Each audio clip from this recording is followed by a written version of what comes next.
What happens when an attacker steals a legitimate password instead of breaking in through a firewall? I'm your host, Mirko Peters, and today we're talking about Microsoft Defender for Identity. Most security tools focus on the perimeter. They watch for malware, suspicious files, unusual network traffic. But identity attacks skip all of that entirely. An attacker with a stolen password doesn't need to break in. They just log in. And from the outside, everything looks normal. By the end of this episode, you'll understand what Microsoft Defender for Identity actually is, why it exists, and how it watches for threats that traditional security tools completely miss. Let's start with why identity security has become the new battleground. The identity security problem. 20 years ago, securing a network meant locking down the building. You set up a firewall, ran antivirus on every machine, and advised everyone to use strong passwords. That worked pretty well back then because attackers had to break through your defenses to get in. They needed to find a vulnerability, exploit it, and then move around inside your network. The perimeter was the wall, and the wall was strong. But here's the thing. That approach doesn't work anymore. Attackers don't break in, they just log in. They scoop up a legitimate password through phishing, a data breach, or a simple guess, and then stroll right through the front door. Compromised credentials are now behind 79% of ransomware attacks. That's not a niche problem. That's the main way attackers get in. And the numbers are serious. 70% of organizations experienced at least one identity-related security breach in 2025. The average recovery cost, $1.64 million. That's not just the ransom payment. It's downtime, forensic investigation, legal fees, regulatory fines, and reputational damage. For mid-sized organizations, the median cost is still $750,000. So this isn't a theoretical risk. It's happening everywhere. Here's the core problem. Traditional security tools watch for malware, suspicious files, and unusual network connections, but they don't understand user behavior. They don't know if a login is normal or suspicious. An attacker with a stolen password looks exactly like a legitimate user. The same username, the same password, the same authentication process. The only difference is intent. And unless you're watching for abnormal patterns of behavior, you won't see it until it's too late. This is the gap that Defender for Identity was built to fill. It watches the watchers. It monitors your identity infrastructure, learns what normal looks like for each user and device, and flags anything that doesn't fit. It's not looking for malware. It's looking for behavior that doesn't make sense. So what exactly is Defender for Identity, and how does it work? What is Defender for Identity? Here's the simplest definition. Microsoft Defender for Identity is a cloud-based security tool that watches your on-premises Active Directory for identity-based attacks. Notice I didn't say Entra ID. That's a common point of confusion. Defender for Identity focuses on your on-premises identity infrastructure, including domain controllers, Active Directory, and ADFS servers. This is the stuff that lives in your own data center or on your own servers. It's not a cloud-only solution. Now, how does it work? It uses behavioral analytics. It learns what's normal for each user and each device, and then it flags anything unusual. Think of it like a security guard who knows every employee's routine. They know who comes in at 8 a.m., who works late, and who accesses the server room. When someone shows up at 3 a.m. trying to open the server room door, the guard notices immediately. That's exactly what Defender for Identity does, but for your digital environment.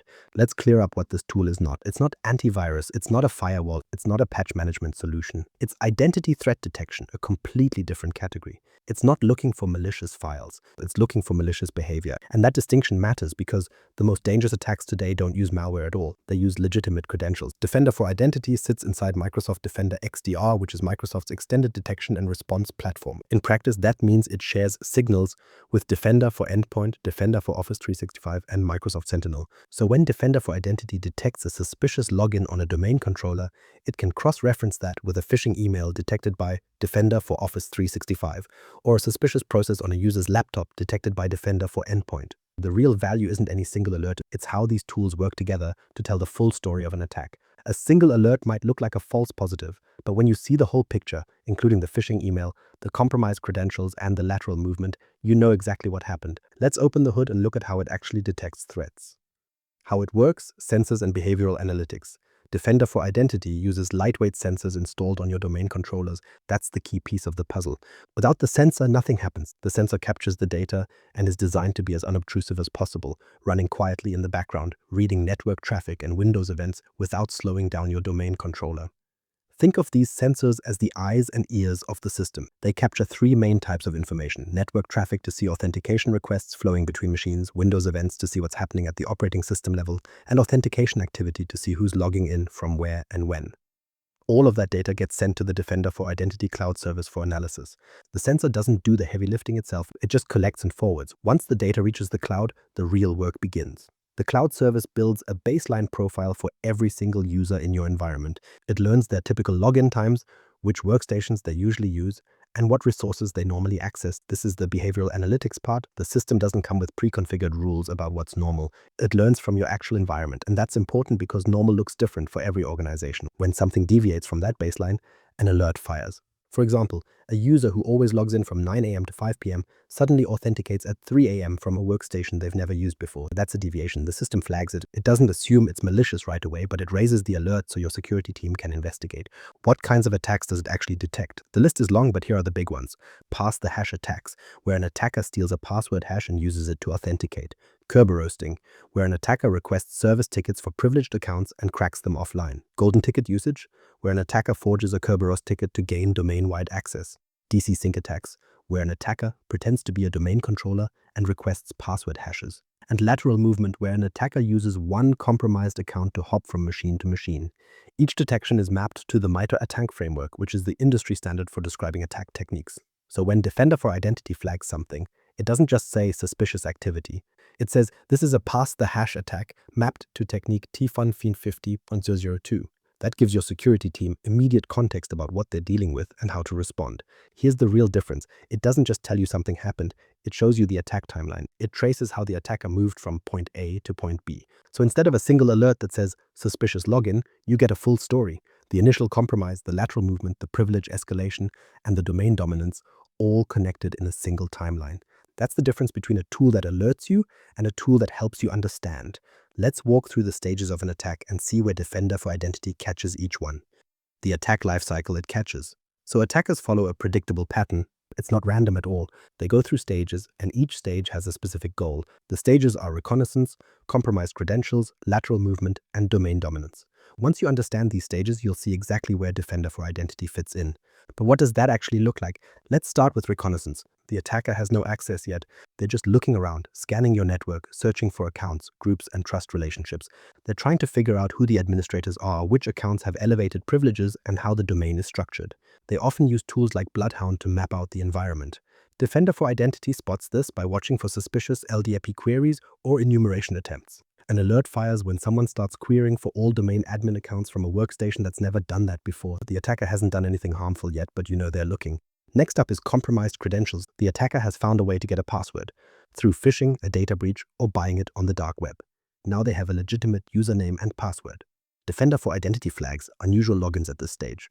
Unusual logins include a user signing in from a new location at 3 a.m. or suddenly accessing hundreds of files instead of their usual 5. These are behavioral deviations that don't require malware detection. They just require understanding what normal looks like. Then comes lateral movement. The attacker has a foothold, but it's probably not a privileged account yet. They need to move across your network to reach high-value targets. They use techniques like pass the hash, pass the ticket, and overpass the hash to hop from machine to machine. Each hop looks like a legitimate authentication, but the pattern is suspicious. Defender for Identity detects this by watching for authentication anomalies. If a user account authenticates from 3 different workstations in 5 minutes, that's not normal human behavior. That's an attacker moving laterally. Finally, domain dominance. What you see: alerts, incidents, and taking action. Open the Microsoft Defender portal at security.microsoft.com and navigate to identities. That's your command center. The first thing you'll see is the dashboard, which gives you a quick overview of everything happening in your identity environment. How many users are being monitored, how many active alerts are open, and the health status of your sensors. It's designed to give you a snapshot in seconds, not minutes. There's also a score on that dashboard called the Identity Security Score. It's a 0 to 100 number that shows how well you're protecting your identity infrastructure. This isn't a theoretical metric, it's based on actual configurations and recommendations. If you have domain controllers without sensors, your score drops. If you have users without multi-factor authentication, your score drops. Fix those issues and your score goes up. It's a concrete way to track your security posture over time. Now let's talk about alerts. Alerts are generated by detection rules, pre-configured conditions that define what suspicious behavior looks like. Based on years of threat research, Microsoft has built hundreds of these rules. When a user logs in from an unusual location, that's a detection rule. When someone tries a DCSync attack, that's a detection rule. When an attacker uses a golden ticket, that's a detection rule. The system is constantly comparing what's happening in your environment against these rules. But here's the thing, multiple alerts can combine into a single incident. That's important because attackers don't do one suspicious thing. They do many things in sequence. A single alert might look like a false positive, but when you see the full incident, the reconnaissance, the credential compromise, the lateral movement, the domain dominance, you know exactly what happened. The incident is the story. The alerts are just individual sentences. Each incident includes an attack graph. This is a visual map of how the attacker moved through your environment. It shows you the starting point, every hop along the way, and the final destination. You can see which accounts were compromised, which machines were accessed, and which techniques were used. It's like watching a security camera replay of the entire attack, but in diagram form, and you can take action directly from the portal. If you identify a compromised user account, you don't need to log into your domain controller to disable it. You can do it right from the Defender portal. Disable the account, force a password reset, request a sign-in attempt. The sensor communicates back to your on-premises Active Directory and makes the change instantly. That's the power of having the sensor on your domain controller. It's not just listening, it can act. You can also configure email notifications. When a critical alert fires, your security team gets an email instantly. They don't have to monitor the dashboard 24/7. The system alerts them. And because the alerts are mapped to the MITRE ATT&CK framework, they know exactly what kind of attack they're dealing with before they even open the portal. Beyond the basics, there are a few advanced features worth knowing about. Honeypots, tagging, and exclusions. Let's talk about honeypot accounts. These are also called Honeytokens, and they're exactly what they sound like. Fake user accounts you create specifically to lure attackers. You give them a tempting name like Exchange Admin or Domain Backup Service. You give them a high-privilege sounding group membership. But here's the catch. These accounts have no real use. Nobody should ever log into them. They're not used for any legitimate purpose. They just sit there, waiting. If someone does log into a honeypot account, you know immediately. Not because you set up custom monitoring, not because you wrote a complex detection rule, because Defender for Identity knows that account should never be used. The moment someone authenticates with it, an alert fires, and you know exactly what happened. An attacker found your decoy account and tried to use it. That's not a false positive, that's a confirmed intrusion attempt. You can set these up in the Defender portal under Settings, Identities, Honeytokens. It takes about 30 seconds. Entity tagging is another feature. You can mark specific users, devices, or groups as sensitive for extra monitoring. Think about what that means. If you tag a domain admin account as sensitive, Defender for Identity watches every single action that account takes more closely. Any deviation from normal behavior gets flagged with higher priority. Any lateral movement involving that account gets escalated. It's like putting a GPS tracker on your most valuable assets. And then there are exclusion rules. Sometimes legitimate security tools or admin processes trigger false alarms. Your vulnerability scanner might authenticate against every machine in the network.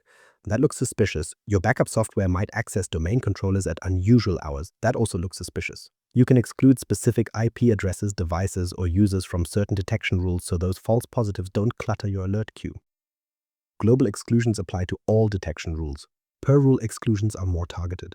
The goal is the same: reduce noise so your security team focuses on real threats. Defender for Identity doesn't work alone. Let's see how it fits into the bigger picture. How it fits in Microsoft's security ecosystem. So how does Defender for Identity fit into Microsoft's bigger security picture? Think of it as one piece of the Defender XDR puzzle. On its own, each tool is useful, but the real power comes when they work together. Defender for Endpoint guards your devices. It checks every laptop and server for malware and suspicious network activity. Defender for Office 365 protects your email and collaboration tools, catching phishing attempts and malicious attachments. And Defender for Identity, it watches over your user accounts, looking for stolen credentials, lateral movement, and domain dominance. On their own, each tool is useful. But here's the thing. Together, they share signals and connect the dots. Imagine a suspicious login on a domain controller. That same login could be linked to a phishing email that Defender for Office 365 already caught. The attacker compromised a mailbox and is now trying to move laterally.